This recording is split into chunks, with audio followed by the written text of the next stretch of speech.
Assalamualaikum warahmatullahi wabarakatuh dan selamat sore Ibu-Ibu Kader. Waalaikumsalam warahmatullahi wabarakatuh. Perkenalkan, saya fasilitator penyakit tidak menular dari Puskesmas Sabang Paru. Terima kasih atas waktunya Ibu-Ibu Kader untuk menyempatkan hadir di tempat ini. Sebelum kita memulai, saya akan mengecek semangat Ibu-Ibu Kader. Kalau saya bilang selamat pagi, Ibu-Ibu Kader menjawab semangat pagi dan salam sehat. Bisa dipahami? Bisa. Ayo kita mulai. Selamat pagi. Semangat pagi dan salam sehat. Terima kasih.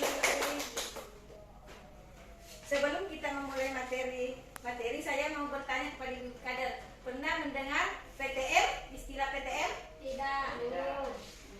Jadi PTM adalah penyakit tidak menular. Penyakit yang tidak menular dan jenis penyakitnya itu ada hipertensi, gula, kanker dan masih banyak lainnya. Untuk selanjutnya saya berikan kesempatan pemateri untuk menjelaskan pemeriksaan faktor resiko PTM di Posyandu Prima oleh Ibu Kader nanti. Oke, Ibu-Ibu Kader, di sini kita akan kami sebagai fasilitator akan menjelaskan beberapa pemeriksaan faktor resiko PTM atau penyakit tidak menular. Jadi Ibu-Ibu, faktor risiko PTM yang pertama itu adalah deteksi dini hipertensi. Jadi hipertensi itu untuk sasaran PTM itu sendiri adalah anak-anak orang-orang usia produktif mulai dari usia lebih dari 15 tahun. Adapun yang ada di alat itu ada yang namanya sistolik, diastolik, dan juga di sini ada denyut, ya. Jadi nanti bisa dilihat di alat. Kriterianya itu adalah ada yang normal, normal itu 120/80. Kalau tensinya orang 120/80 artinya normal. Kemudian dikatakan prehipertensi kalau tekanan darahnya 120 sampai 139/80 sampai 90. Dikatakan pasien hipertensi kalau tekanan darahnya 140 sampai 150/90 sampai 99 mm air raksa.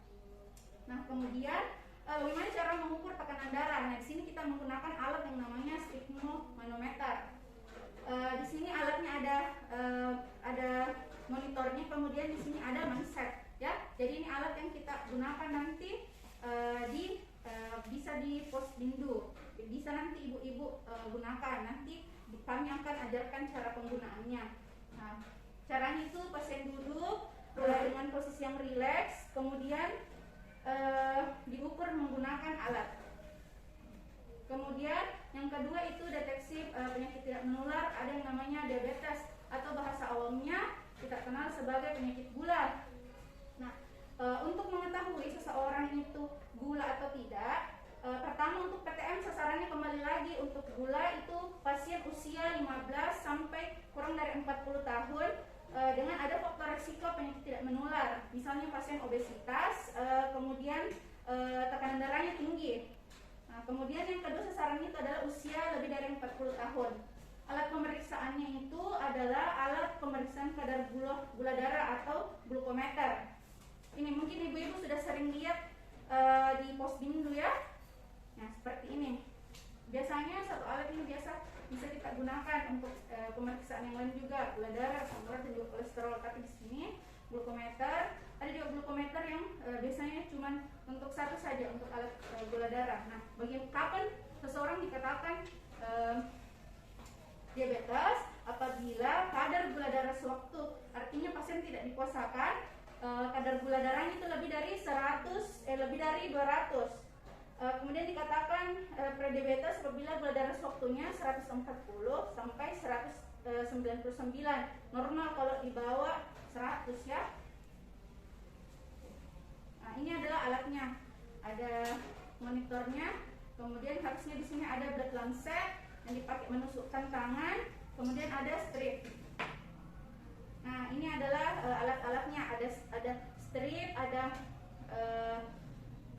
lancetnya, kemudian ada chip dan juga monitornya. Alat-alat yang kita gunakan yang lain itu bisa ada alkohol 70% sebelum kita lakukan pemeriksaan. nanti kita swab dulu tangan pasien, lalu kita tusuk, lalu kita ambil sampel darah.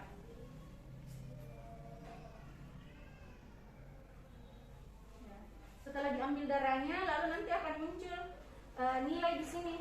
Lalu kita sesuaikan dengan yang kriteria kriteria diabetes tadi, apakah gula darah sewaktunya lebih dari 200 atau bagaimana. Dan biasanya gula diabetes ini diikuti dengan ada namanya trias.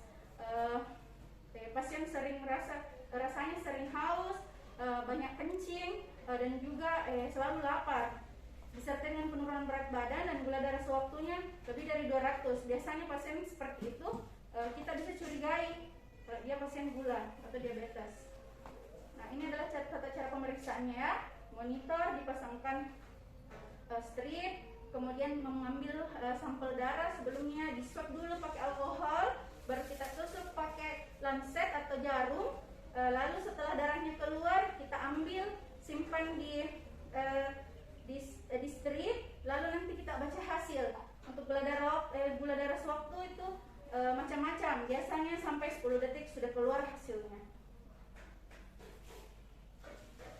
Nah, kemudian ada yang namanya deteksi dini penyakit paru obstruktif kronis. Biasanya ini pada pasien-pasien sasarannya itu usia lebih dari 40 tahun atau pasien yang mempunyai paparan asap rokok.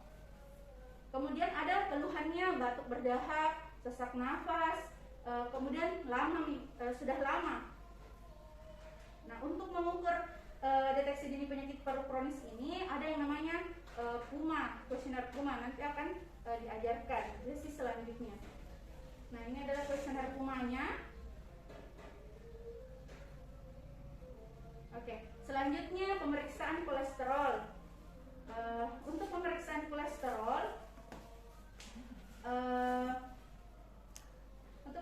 kolesterol, sama tata caranya tadi dengan pemeriksaan gula darah sewaktu. Hanya yang berbeda itu adalah interpretasinya. Dikatakan normal apabila kadar kolesterol total pasien itu kurang dari 190 mg per desiliter.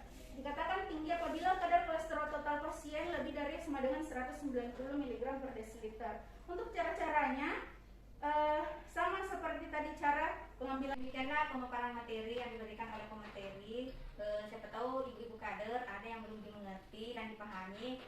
Tolong kita tanyakan supaya di pos bindu nanti tidak terjadi kekeliruan saat pemeriksaan atau screening nanti. Siapa tahu ibu-ibu kader silahkan bertanya. Ya, saya mau tanya. Ya, silahkan Bu. Bagaimana kalau seumpama gula darahnya ada yang didapat atau kolesterol atau asam urat tinggi?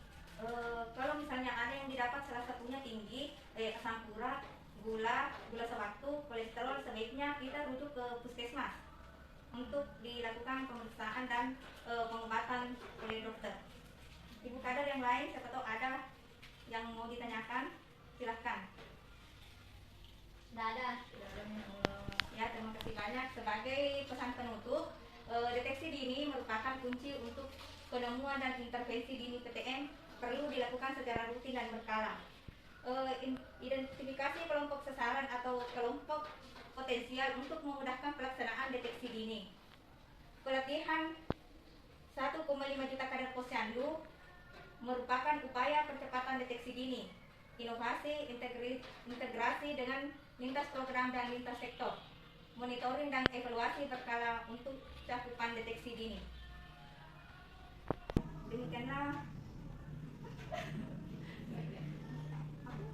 Demikianlah pemaparan materi pemeriksaan faktor risiko PTM. Saya tutup dengan alhamdulillah. Semoga ibu-ibu kader dapat mengerti dan dipahami. Assalamualaikum warahmatullahi wabarakatuh.